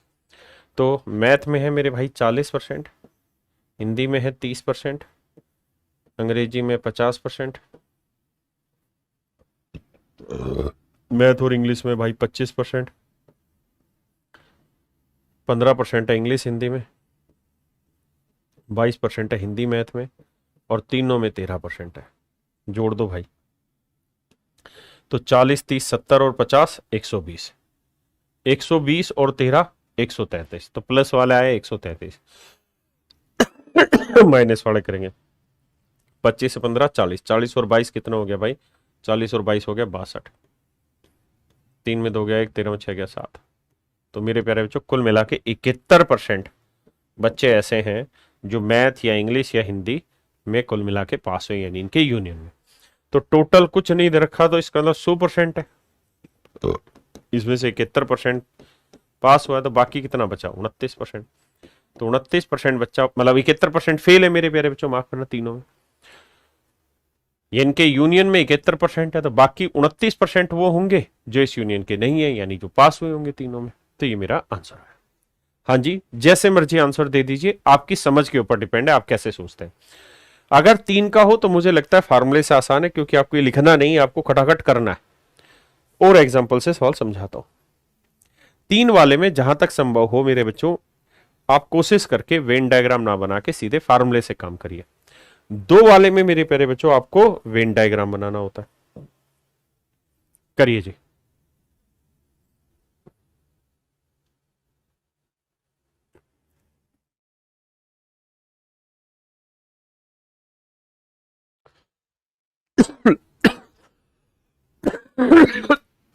आइए भाई,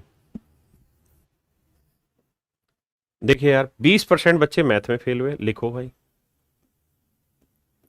15% इंग्लिश में फेल हुए, 25% बच्चे हिंदी में फेल हुए। कह रहा 5% मैथ और इंग्लिश में, 10% छात्र इंग्लिश और हिंदी में, 15% छात्र गणित और हिंदी में,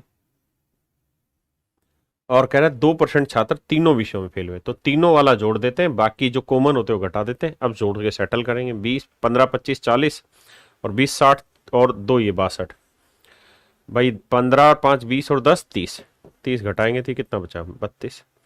यानी 32% बच्चा ऐसा है जो यूनियन निकल के आया math English reasoning, math English Hindi का। अब कह रहा है भाई बाकी कितने ऐसे बच्चे जो तीनों विषयों में पास हुए? तो भाई टोटल 100% होता है, तो 100% में से 32% बच्चा ऐसा है, 32% ऐसा बच्चा है जो फेल हुआ है। तो बाकी कितने बचे? 68%। तो मेरे प्यारे बच्चों 68% बच्चा वो होगा जो तीनों सब्जेक्टों में पास हुआ, तीनों सब्जेक्टों में पास हुआ। मेरे भाइयों क्या आंसर होगा मेरे बच्चों, मेरे नन्हे मुन्ने प्यारे बच्चों? 68%। CGMA 2020 का क्वेश्चन। तो इसमें आप वेन डायग्राम ना लगा के सीधे सीधे फार्मूले से करिए। जब तक ये ओनली ओनली ना आ जाए तब तक इसी तरह खींचा करो सवाल को। ये तो सेम ही सवाल है क्या?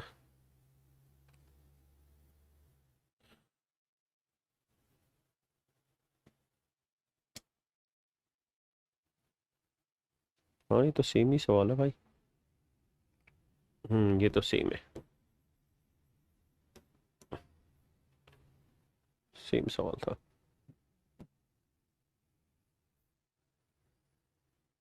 यहां देखिए, यहां थोड़े समझदारी के सवाल मिलेंगे आपको।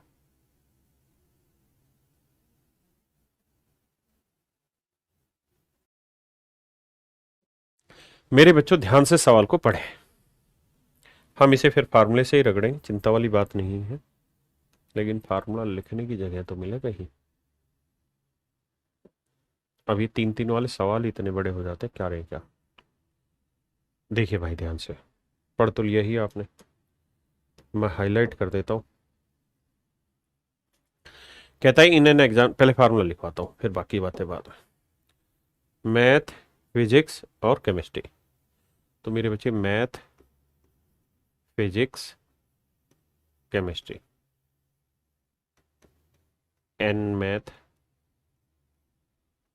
N physics, n chemistry, n math intersection physics, physics intersection chemistry, chemistry intersection math, plus n math intersection physics intersection chemistry.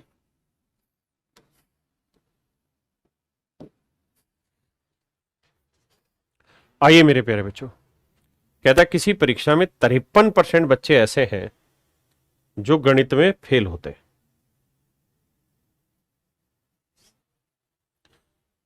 नहीं, पास में क्या है, in an examination 53% student pass in mathematics. Pass वाले तो मैथ में 53% बच्चे पास में जी, फिजिक्स में 61% बच्चे पास में जी, 60% बच्चे केमिस्ट्री में पास में, 40% ऐसे हैं जो मैथमेटिक्स एंड फिजिक्स में, 24% सॉरी, 35% ऐसे जो फिजिक्स और केमिस्ट्री में, 35% ऐसे जो फिजिक्स और केमिस्ट्री में, और 27% ऐसे जो मैथ और केमिस्ट्री में, 27% ऐसे जो मैथ और केमिस्ट्री में। और मेरे प्यारे बच्चों 5% बच्चे ऐसे हैं एंड 5% इन नन, 5% किसी भी विषय में पास नहीं होते। ये है मैथ में पास होने वाले, फिजिक्स में, केमिस्ट्री में, ये मैथ फिजिक्स में, ये फिजिक्स केमिस्ट्री में, ये केमिस्ट्री मैथ में। और मेरे बच्चे 5% बच्चे ऐसे जो किसी में भी पास नहीं होते, मतलब फेल होते हैं। तो भाई देखो एक बात बताओ, टोटल 100% बच्चे, कह रहा है इसमें से 5% ऐसे हैं जो किसी में भी पास नहीं हुए, मतलब 5% फेल वाले। तो पास वाले कितने बचे, 95%। यानी टोटल जो यूनियन है इस बार वो 95% की है, यूनियन है 95% की। तो सवाल में आपसे पूछ रहा है, तो भाई ये बताओ, पहले ये बता दो कि तीनों सब्जेक्टों में कुल मिला के कितने फेल हुए, तीनों में कितने पास हुए, माफ करिए, तीनों सब्जेक्टों में कुल मिला के कितने पास हुए ये बता दीजिए। तो भाई सोल्व करोगे, करते हैं ये सोल्व। पूछा क्या, उसको छोड़ो, पहले ये निकालो तीनों में पास कितने हुए। तो आप कहोगे देखो सर ये तो 95 हो गया, यहां जोड़ते हैं भाई, प्लस प्लस वालों को जोड़ते हैं, 3 और 1 4, 6 6 12 और 5 17, 174, 24 35 27। तो देखो यार 7 5 12 और 4 16, बिल्कुल ठीक है। 2 और 3 5 2 7 और 1 8, बिल्कुल ठीक है। 14 में 6 गया 8, और 16 में 8 गया 8, 88। तो मेरे प्यारे बच्चों ये वाली जो वैल्यू आई, ये आई 88 जमा एक्स, और ये वाली वैल्यू 95।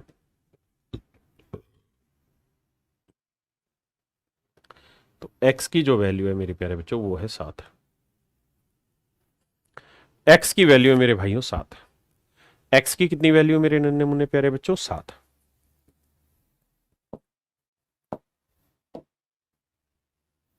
x की वैल्यू 7। अब जरा कहानी को समझेंगे प्यार से। देखिए अभी हमें स्पीड नहीं पकड़नी है, अभी हमें समझने पे फोकस करना और किसी चीज पे नहीं। भैया मैथ है, फिजिक्स है, केमिस्ट्री। मैथ में दे रखे 53,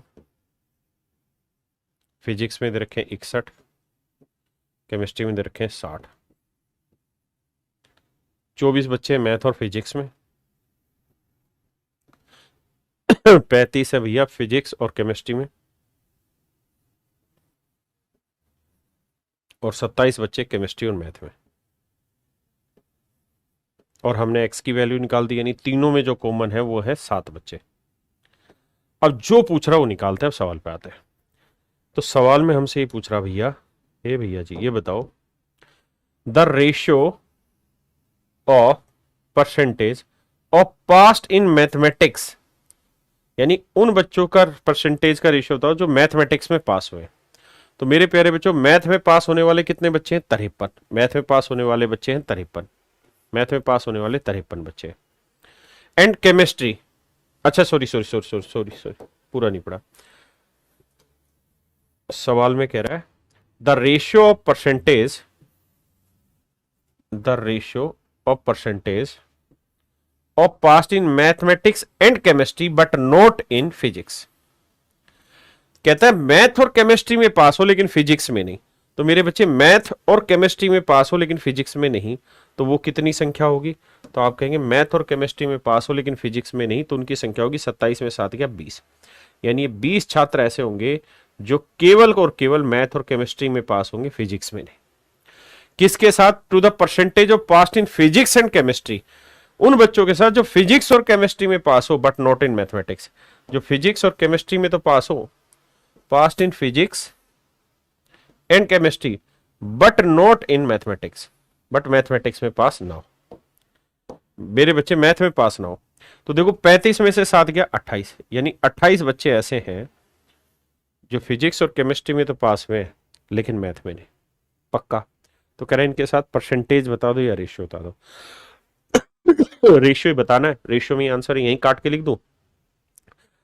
4 5 20 और 4 7 28, तो रेशियो आ गया 5:7।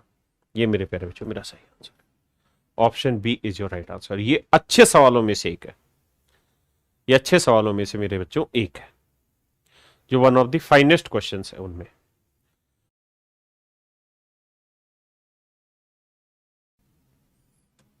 अब लगाते हैं सीधा। कहता है यूनियन बताओ। तो मेरे बच्चे तीनों का फार्मूला आपको पता है यूनियन निकालने का, क्या कि भाई मैथ में कितने पास हुए? 60। बहुत बढ़िया।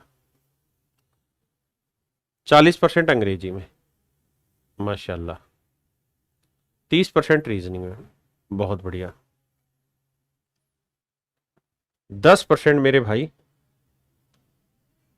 10% कह रहा है गणित और रीजनिंग में। 25% इंग्लिश और मैथ में। 15% रीजनिंग और इंग्लिश में। और बाकी ऐसे बच्चे होंगे जो तीनों के तीनों में कहानी सेट कर रहे होंगे। और कह रहा है कोई भी बच्चा ऐसा नहीं है जो फेल हुआ, यानी सारे के सारे पास हुए, मतलब 100 के 100% पास है। तो एक्स की वैल्यू हमें निकालनी है। तो देखो यार जोड़ो, 60 और 40 100, 100 तो कट गया, यहाँ जीरो बचा। अब यहाँ देखो 25 और 15 40, 40 और 10 50, 50 में से 30 गया 20, -20 इधर आएगा प्लस का। तो मेरे बच्चे एक्स की वैल्यू आएगी 20। यानी इसका मतलब 20% बच्चे ऐसे हैं जो तीनों ही सब्जेक्टों में पास हुए। तीनों ही सब्जेक्टों में पास होने वाले मेरे प्यारे बच्चों कितने बच्चे हैं? 20%। तो छोटा सा आंसर है, छोटे से फार्मूले से बस। फार्मूला आपको रटा होना चाहिए, अलग अलग वैल्यू लिखो, फिर जो उनका कॉमन है वो घटा दो, और जो तीनों में कॉमन उसे जोड़ दो, तो यूनियन के बराबर आ जाता है।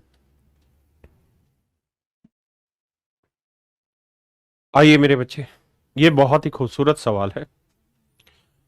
देखिए जरा दिमाग दौड़ा के, कुछ बात बनती है क्या?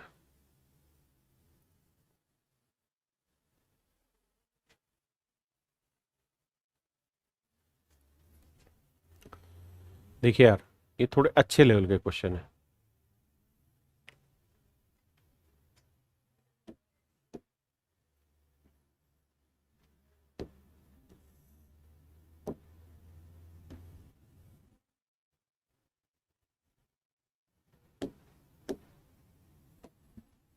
कह रहा जी टोटल कुल मिला के 51 बच्चे हैं, 35 बच्चे मैथ में पास हुए। मैथ में मेरे बच्चे 35 बच्चे पास हुए, टोटल बच्चे 51 है, ध्यान रखना। 34 बच्चे अंग्रेजी में पास हुए,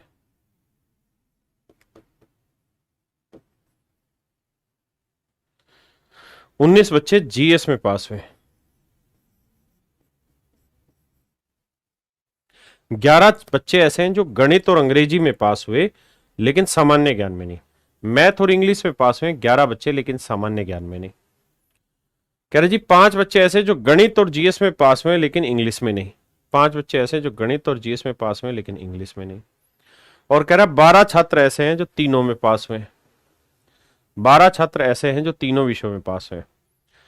यहां तक की बात ठीक है। अब जरा ध्यान देना, क्या पहले इतनी बात को समझ के सोल्व करते हैं। आओ जरा भाई, केवल मैथ में कितने पास हुए, तो 11, 12, 5 हटा दो, 11 और 12 कितना हुआ 23, 11 और 12 मेरे भाई 23, 23 और 5 28, तो 35 में से 28 गया मेरे बच्चों, ये संख्या कितनी आ गई 7। ठीक है जी। अब सवाल में क्या कह रहा है उस बात पे हाईलाइट कर लेते हैं। सवाल में उसने कहा every one student who passed in GK, हर एक वो बच्चा जो जीके में पास हुआ है, also passed in at least one of the following 2 subject math and English. इस शब्द को ध्यान से पढ़िए। कहां गई ये लाइन, यदि प्रत्येक छात्र, भाई जहां जहां हाईलाइट कर रहा हूं उसी लाइन को पढ़ना बार बार। यदि प्रत्येक छात्र जो सामान्य ज्ञान में पास होता है कम से कम एक विषय गणित या अंग्रेजी में पास होता है, इन लाइनों को पढ़िए फिर आगे मतलब।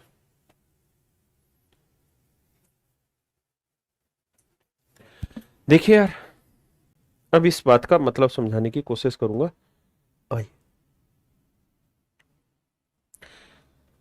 हिंदी इंग्लिश दोनों में पढ़ना मेरे साथ साथ।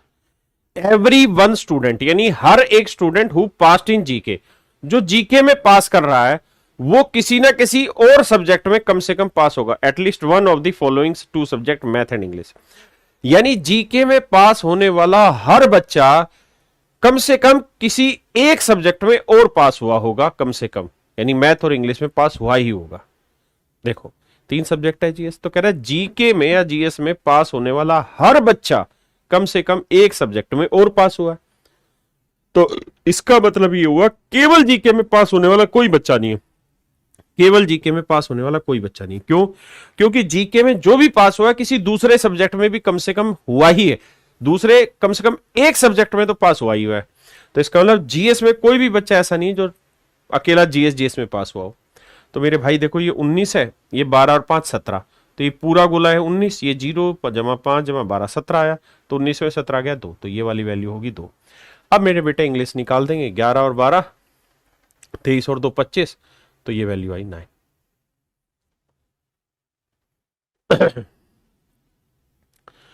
अब आगे क्या पूछ रहा है उस पर बात करते हैं। कहता है how many student passed none of the following 3 subject, तो कहता है कितने ऐसे बच्चे जिन्होंने कोई भी एक सब्जेक्ट पास नहीं किया। तो देखो यार टोटल बच्चे कर लेते हैं, जोड़ लेते हैं, ध्यान से देखना। 7 जमा 11 जमा 12 जमा 5, ये हुआ 35, 35 और 2 37, 37 में 0 जोड़ा 37, 37 और 9 46, तो टोटल नंबर ऑफ स्टूडेंट हुए 46। और कुल बच्चे थे कितने जो एग्जाम में अपीयर हुए थे 51, तो 51 में से 40 घटा दोगे मेरे बच्चे, तो बच्चे कितने 5, यानी 5 बच्चे ऐसे थे जिसने कोई भी एग्जाम क्लियर नहीं किया, यानी 5 बच्चे ऐसे थे जो सारे सब्जेक्टों में फेल हुए। देखिए अच्छे लेवल के क्वेश्चन है, और जो अच्छे लेवल के क्वेश्चन है उसमें आपको थोड़ा थोड़ा सा पढ़ना पड़ेगा, मेहनत करनी पड़ेगी, तब पल्ले पड़ेगा, नहीं तो नहीं पड़ेगा। हाँ जी,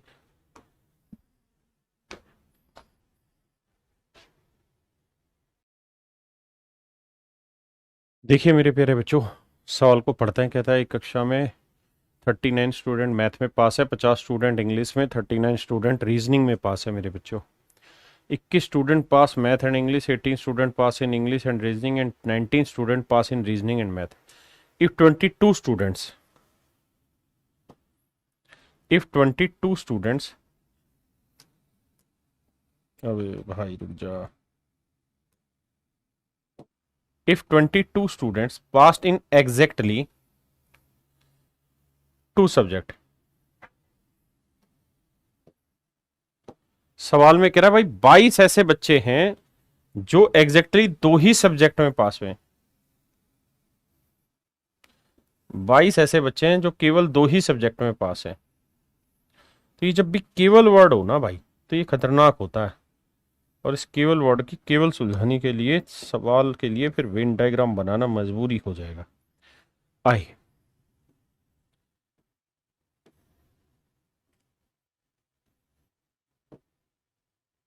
ध्यान दीजिए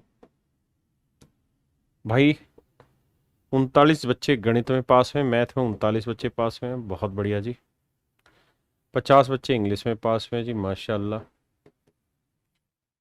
39 बच्चे रीजनिंग में पास हुए, बहुत बढ़िया। 21 बच्चे मैथ और अंग्रेजी में पास हुए, मैथ और अंग्रेजी में पास हुए। 18 छात्र अंग्रेजी और रीजनिंग में पास हुए। 18% 18 बच्चे, माफ करना।